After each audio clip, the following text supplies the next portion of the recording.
मैं doctor Ashish Bhardwaj, orthopaedic surgeon, Noble multi speciality hospital Bhopal से आप सभी का स्वागत करता हूं।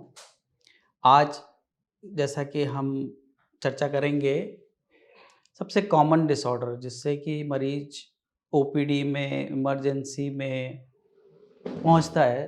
कॉमनली सबसे कॉमन डिसऑर्डर है लो बैक एक या कमर दर्द। लो बैक एक, कमर दर्द कई कारणों से हो सकता है, पर आज हम जिसके बारे में चर्चा करेंगे वो है लंबर रेडिकुलोपैथी। लंबर रेडिकुलोपैथी मतलब अगर हम हमारे स्पाइन को समझें तो एक छोटा सा मैं आपको वो समझाऊंगा कि हमारा स्पाइन कैसे बना है। हमारे वर्टिब्रल कॉलम में 7 सर्वाइकल वर्टिब्रा हैं, 12 डॉर्सल वर्टिब्रा मतलब बीच वाले, और 5 लंबर वर्टिब्रा हैं मतलब जो नीचे के हैं, और इसके बाद आते हैं सैक्रम एंड कॉक्सिक्स। तो इनका इम्पोर्टेंस उतना ज़्यादा नहीं है। जो ज़्यादातर प्रॉब्लम्स होते हैं वो सर्वाइकल के होते हैं और ज़्यादातर होते हैं लंबर के प्रॉब्लम। जहाँ तक रेडिकुलोपैथी की बात है, तो अगर हम एक डाटा एनालाइज करें कि जो ओवरऑल पॉपुलेशन में कमर दर्द के मरीज आते हैं तो उसमें 3 से 5% या 6% लोगों को लंबर रेडिकुलोपैथी हो सकता है या नर्व कंप्रेशन हो सकता है। एग्जैक्टली अगर बात करें तो ये जो डिसऑर्डर है ये नर्व कंप्रेशन का डिसऑर्डर है। मतलब हमारे हर वर्टिब्रा के बीच से या हमारा जो गुरिया है, जो मैंने बताया आपको, अगर उनके बीच में स्पेस कम हो जाए या तो स्पाइनल कैनाल जो है उसका डायमीटर कम हो जाए, या जो जहाँ से दोनों वर्टिब्रा के बीच से नर्व निकलता है अगर उस नर्व पे कंप्रेशन आ जाए, तो ये उसका डिसऑर्डर है।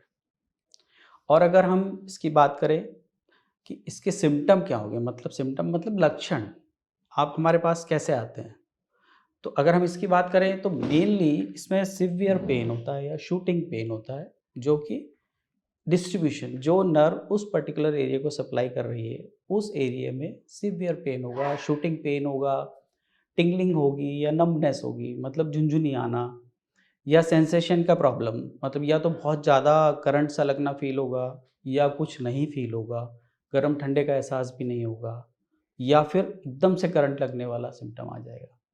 तो ये इसके लक्षण हैं। एंड यूजुअली जो मरीज़ हमारे पास चलकर आता है कमर दर्द का इस टाइप का, वो बहुत ही या तो टेढ़ी पोजीशन में आएगा, कमर जकड़ जाएगी, या चलते नहीं बनेगा, थोड़ी देर चलेगा फिर बैठना पड़ेगा, जिसको कि हम लोग क्लॉडिकेशन बोलते हैं। तो ये उसके लक्षण हैं। अब इसके कारण क्या है? कारण, अब जैसा मैंने आपको बताया कि कारण इसका सिर्फ एक ही कारण है कि नर्व के ऊपर प्रेशर आ जाए या कैनाल का डायमीटर कम हो जाए। अब वो होगा किससे?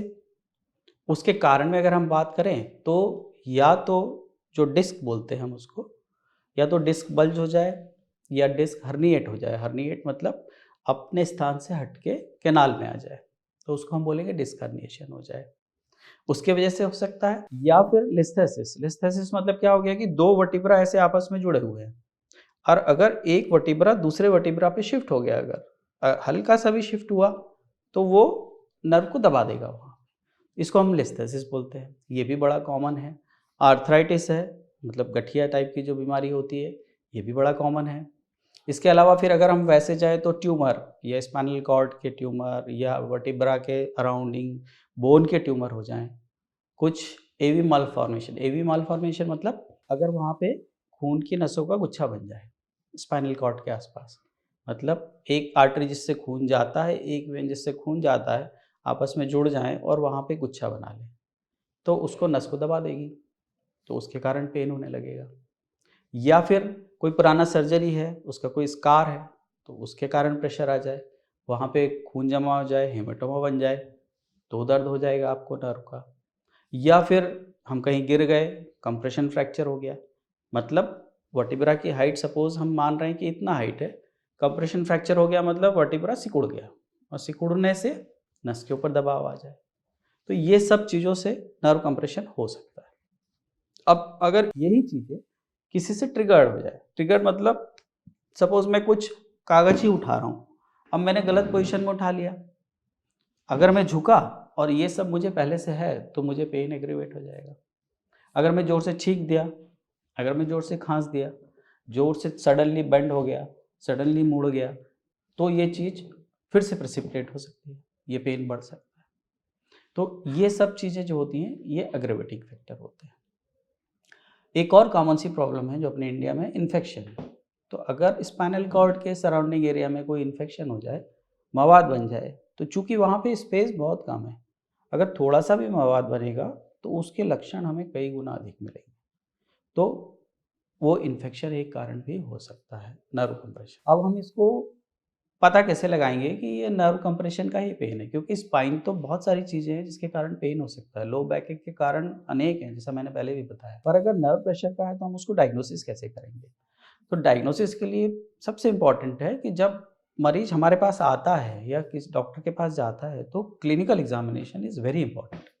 मतलब उस मरीज को जब हम एग्जामिन करेंगे, उसकी जांच करेंगे, कुछ सिंपल से टेस्ट अप्लाई करेंगे। सिंपल से टेस्ट मतलब जब हम एग्जामिन करते हैं तो वो एक टेस्ट तो बड़ा कॉमन है जो आप लोग भी करके देख सकते हैं, कि एसएलआर टेस्ट बोलते हैं उसको। सिंपली आप सीधे लेटिए और पैर को ऊपर उठाइए। अगर हम 45 डिग्री 90 डिग्री तक, आराम से 90 डिग्री तक पैर को ले जाते हैं, तो दैट इज़ आपको नर्व रूट का पेन नहीं है। पर अगर सपोज़ हम 40 डिग्री पे रुक जाते हैं या 30 डिग्री पे रुक जाते हैं एंड कमर में दर्द या फिर पैरों में दर्द होने लगे, तो ये इसका एक इंडिकेटर है कि आपको नर्व रूट का पेन हो सकता है। तो ये तो क्लिनिकल एग्जामिनेशन। और भी टेस्ट होते हैं जो कि फिजिशियन या क्लिनिशियन एलिसिट करते हैं। दूसरे होते हैं रेडियोलॉजिकल इन्वेस्टिगेशन या इमेजिंग इन्वेस्टिगेशन। तो इसमें फिर हम जाते हैं किसमें, एक्सरेज पे जाते हैं। एक्सरे के बाद हम जाते हैं स्कैनिंग पे जाते हैं, सीटी स्कैन वगैरह। सीटी स्कैन का रोल इसमें लिमिटेड है, बट सबसे इम्पॉर्टेंट जो इसका टेस्ट है जिसके हम पता लगाते हैं कि nerve root pressure, that is MRI. तो एमआरआई चाहे तो प्लेन एमआरआई करें, हम कॉन्ट्रास्ट डाल के करें, या फिर एमआर एनजियो करें, जो कि मालफॉर्मेशन वगैरह देखने के लिए हम करते हैं। पर सिंपल अगर एक एमआरआई करेंगे तो एमआरआई में हमें सॉफ्ट टिश्यू, मतलब जो सराउंडिंग एरिया है वो मांसपेशियाँ, लिगामेंट, बोन के आसपास का एरिया, इवन बोन, अगर उसमें कोई इन्फेक्शन है, वहाँ मवाद बन रहा है, तो क्लियरली हम डिमार्केट कर लेते हैं कि ये वाला नर्व इतना प्रेशर पा रहा है। तो MRI is best investigation, but ये जब तक डॉक्टर ना बोले तब तक ना कराएं। और इसके बाद फिर आता है इलेक्ट्रोडायग्नोस्टिक मॉडलिटीज़, मतलब उसमें हम नर्व को स्टिमुलेशन देते हैं, मसल को स्टिमुलेशन देते हैं, ईएमजी और नर्व कंडक्शन स्टडी वगैरह करते हैं। पर इन सब का रोल लिमिटेड है, चूँकि ये सब इन्वेस्टिगेशन अगर हम 4-5 हफ्ते के बाद करेंगे तो ही ये प्रॉपर रिज़ल्ट देंगे। अदरवाइज़ इसमें हमें कोई बहुत अच्छी जानकारी नहीं मिलेगी। तो ये तो हो गया हमारा डायग्नोस्टिक। अब प्रॉपर डायग्नोसिस कैसे बनेगा? जब हम हमारे इमेजिंग फाइंडिंग्स को और हमारे क्लिनिकल फाइंडिंग्स को मैच करेंगे। ये मैच करके अगर हमें प्रॉपर वो मिल रहा है कि नहीं, यही चीज़ हो सकती है, तब हम अपना प्रॉपर डायग्नोसिस बनाएंगे कि हाँ, ये नर्व कंप्रेशन का पेन है। अब ये पता चल गया कि नर्व कंप्रेशन है, अब हम उसको ट्रीटमेंट कैसे करेंगे? तो ट्रीटमेंट के ऑप्शन हमारे पास मेडिकल मैनेजमेंट है। आजकल कुछ नई टेक्निक्स आ गई हैं जिसमें इन्वेजिव प्रोसीजर, जिनको बोलते हैं इंटरवेंशनल प्रोसीजर बोलते हैं। फिर उसके बाद सर्जरी है। तो मेडिकल मैनेजमेंट में तो नॉर्मली जो आजकल बहुत सारा सबको पता होता है कि एनसैड्स वगैरह देते हैं, तो वो दवाइयाँ देते हैं। स्टेरॉइड भी यूज़ करते हैं कभी-कभी, पर स्टेरॉइड का यूज़ मैं यही बोलूँगा कि जब तक डॉक्टर बोले तभी यूज़ करिएगा, अदरवाइज़ मत करिएगा। कुछ एंटी एपिलेप्टिक ड्रग्स होती हैं जो हम इसमें यूज़ करते हैं, ख़ास करके उन लक्षणों के लिए जिनमें कि जैसे बोलते हैं ना कि शूटिंग पेन हो गया, एकदम बहुत करंट लग रहा है, झिंझनाहट हो रही है, बहुत तीखा दर्द हो रहा है, तो उसको कम करने के लिए कुछ एंटी एपिलेप्टिक ड्रग्स हैं यूज़ करते हैं। एंटी डिप्रेसेंट भी देते हैं कभी-कभी, दर्द के साथ में डिप्रेशन आता है उसको दूर करने के लिए, जो कि दर्द को कम भी करता है न्यूरोपैथी। तो ये सब तो आपका हो गया मेडिकल मैनेजमेंट। फिर हम आते हैं इंटरवेंशन की तरफ। इंटरवेंशन मतलब हम जहाँ पे नर्व प्रेशर आ रहा है उसको कैसे दूर करें। तो उसमें कुछ प्रोसीजर हैं, जैसे इन्वेजिव प्रोसीजर मीन्स जो डिस्क है उसको अगर हम छोटे से चीरे से या आजकल स्कोप से या कैमरा डाल के और उसको प्रेशर को रिलीज़ कर देते हैं अपनी जगह, या लेमिनेक्टॉमी कर देते हैं। मतलब जिस जगह पे वो फोरामेन है जहाँ से नर्व निकल रही है, सपोज़ ये नर्व है, यहाँ से निकल रही है, तो हम इसको यहाँ से थोड़ा-सा कट कर देंगे, तो ये प्रेशर रिलीज़ हो जाएगा, नर्व फ्री हो जाएगा। तो आपका प्रेशर रिलीज़ हुआ, आपका पेन खत्म। ये छोटे-छोटे से टेक्निक्स हैं जो आजकल नया टेक्नोलॉजी आ गया है, जिसमें कि हम स्कोप डाल के कर सकते हैं, हम डिस्क को एब्लेट कर सकते हैं, रेडियो फ्रीक्वेंसी एब्लेशन होता है जिसमें कि डिस्क को वहाँ से हटा दिया जाता है विदाउट इंसिजन, मतलब चीरा न लगाएं और हम छोटे से टेक्निक से, स्कोप से उसको हम करें। फिर आती है सर्जिकल टेक्निक्स, उनमें मिनिमल इन्वेजिव सर्जरी होती है, इसमें छोटा चीरा लगा के और जो डिस्क है उसको हटा दिया जाता है। डिस्क को हटा देंगे, प्रेशर कम हो जाएगा, सिम्पटम खत्म हो जाएंगे, मरीज स्वस्थ हो जाएगा।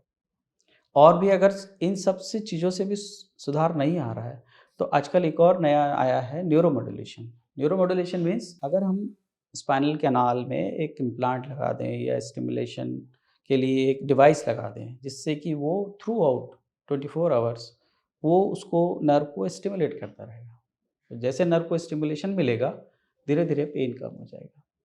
तो ये सब चीज़ें हैं ट्रीटमेंट मॉडलिटीज़ में। तो पर मेरी सलाह ये है कि आप जब भी कमर दर्द हो उसको बिल्कुल हल्के में न लें। आप तुरंत डॉक्टर के पास जाइए, प्रॉपर डायग्नोसिस बनाएँगे, देन वो प्रॉपर ट्रीटमेंट देंगे। अगर अर्ली स्टेज में जल्दी पहुँचे, हमारा रिज़ल्ट हमें अच्छा मिलेगा।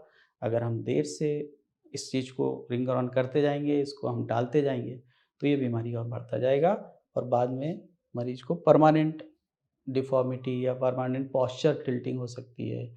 मांसपेशियों में ढील पड़ जाना या मांसपेशियाँ कमज़ोर हो जाना, प्रॉपर काम नहीं करना मांसपेशियों के कारण, उँगलियों का काम नहीं करना, पैरों का काम नहीं करना, ये सब चीज़ें हो सकती हैं। तो आज के लिए यही, बहुत-बहुत धन्यवाद।